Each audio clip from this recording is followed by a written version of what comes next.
నూతన క్రాంతికి ఆహ్వానం పలికే తెలుగువారి పండుగ సంక్రాంతి. హిందూ సంప్రదాయాలలో పండుగలకు ఎంతో ప్రాముఖ్యం కలదు. పండుగలు మన సంస్కృతి సంప్రదాయాలకు ప్రతీకలు. తెలుగువారి ముఖ్యమైన పండుగలలో సంక్రాంతి మొదటిది. సంక్రాంతికి నెల రోజుల ముందే అనగా సూర్యుడు ధనస్సు రాశిలోనికి ప్రవేశించినప్పటి నుండి పండుగ నెల ప్రారంభమవుతుంది. దీనిని ధనుర్మాసం అని కూడా అంటారు.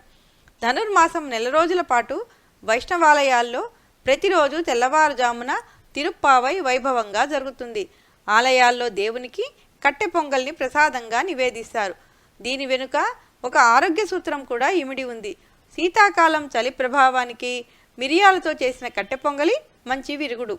ఈ నెల రోజుల పాటు మహిళలు తమ తమ ఇళ్ల ముందు అందమైన రంగురంగుల ముగ్గులు వేస్తారు. శీతాకాలంలో ముగ్గులు వేయడం కోసం తెల్లవారుజామునే లేవడం వల్ల బద్ధకం పోతుంది. ఈ కాలంలో చలి ప్రభావానికి కండరాలు పట్టేసే అవకాశం ఉంది. ముగ్గులు వేయడం కోసం నడుం వంచడం, అటు ఇటు కదలడం వల్ల కండరాలకు మంచి వ్యాయామం కూడా దొరుకుతుంది.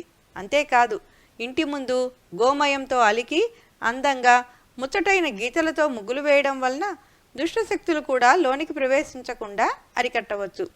సూర్యుడు ధనుసు రాశి నుండి మకర రాశిలోనికి ప్రవేశించినప్పుడు వచ్చే పండుగను మనం సంక్రాంతి అంటాం.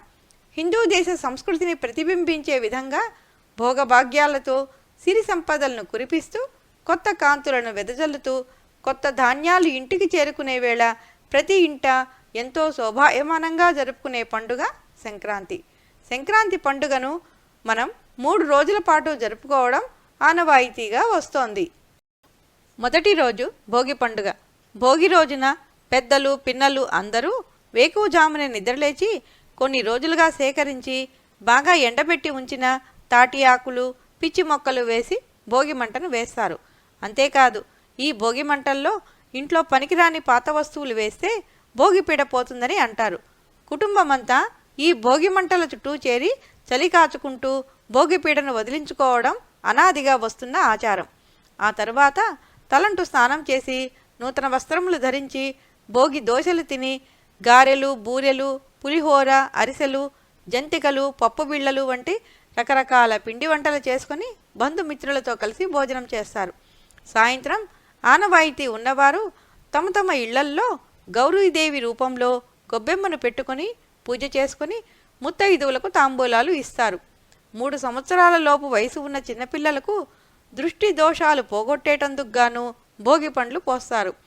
ఈ భోగి పండ్లలో రేగు పండ్లు, బొరుగులు, చిల్లర నాణ్యాలు వంటివి కలుపుతారు.